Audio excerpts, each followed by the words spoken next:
Assalamualaikum warahmatullahi wabarakatuh.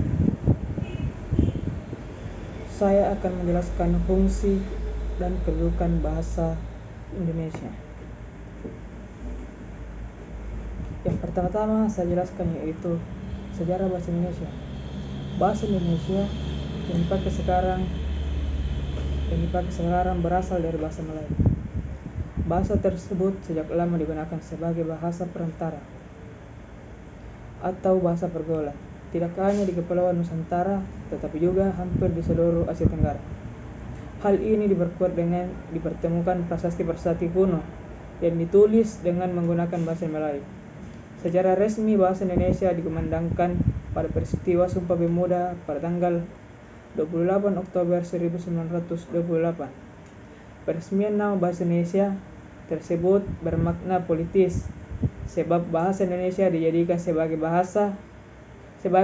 alat perjuangan oleh kaum nasionalis yang sekaligus bertindak sebagai perencana bahasa untuk mencapai negara Indonesia yang merdeka dan berdaulat. Yang kedua, kedudukan bahasa Indonesia. Bahasa Indonesia mempunyai dua kedudukan yang sangat penting, yaitu bahasa nasional dan bahasa negara. Sebagai bahasa nasional, fungsi bahasa Indonesia diantaranya adalah untuk mempererat hubungan antar suku di Indonesia. Fungsi ini sebelumnya sudah ditegaskan di dalam butir ketiga Ikrar Sumpah Pemuda pada 1928 yang berbunyi, "Kami putra dan putri Indonesia menjunjung persatuan bahasa Indonesia." Kata penjunjung dalam KBBI antara lain berarti memuliakan, menghargai, dan menaati.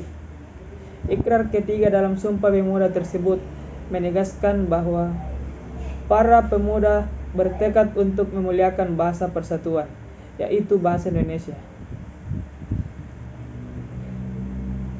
Pernyataan itu tidak saja merupakan pengakuan, tetapi merupakan pernyataan tekad bahasa yang menyatakan bahwa kita, bangsa Indonesia, menjunjung tinggi bahasa persatuan, yaitu bangsa Indonesia, yang berarti pula bahasa Indonesia berkedudukan sebagai bahasa nasional yang kedudukannya berada di atas bahasa-bahasa daerah.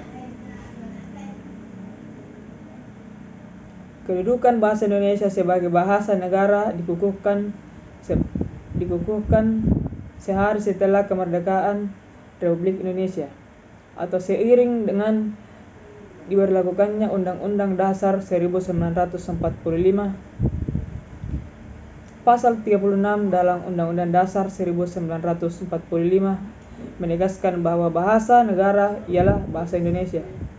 Sebagai bahasa negara, fungsi bahasa Indonesia adalah sebagai bahasa penyelenggara administrasi negara, seperti dalam penyelenggaraan pendidikan dan sebagainya. Yang ketiga, fungsi bahasa Indonesia. Dalam kedudukan bahasa Indonesia sebagai bahasa nasional, fungsi bahasa Indonesia adalah sebagai lambang kebangsaan, yaitu fungsi bahasa Indonesia sebagai lambang kebanggaan bahasa, kebangsaan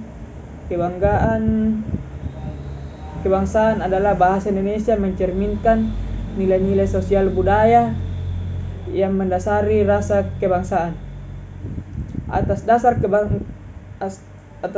kebanggaan ini, bahasa Indonesia harus terus dijaga, dipelihara, dan dikembangkan serta rasa kebanggaan pemakaian senantiasa dibina. Kedua, lambang identitas nasional. Fungsi bahasa Indonesia sebagai identitas nasional adalah mengarah pada penghargaan terhadap bahasa Indonesia selain bendera dan lambang negara Indonesia. Di dalam fungsinya, bahasa Indonesia tentulah harus memiliki identitasnya sendiri sehingga serasa dengan lambang kebangsaan yang lain. Bahasa Indonesia memiliki identitasnya.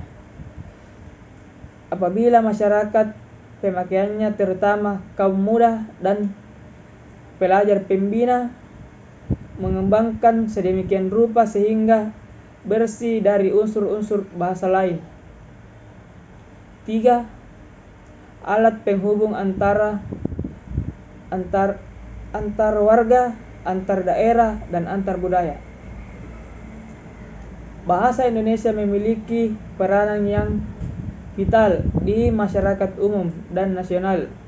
Berkat adanya bahasa Indonesia,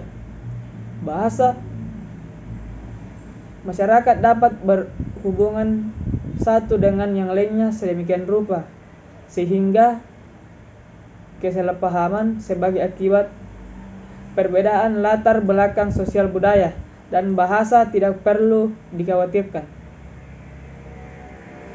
Masyarakat dapat berbagi seluruh pelosok tanah air dengan hanya memanfaatkan bahasa Indonesia sebagai satu-satunya alat komunikasi.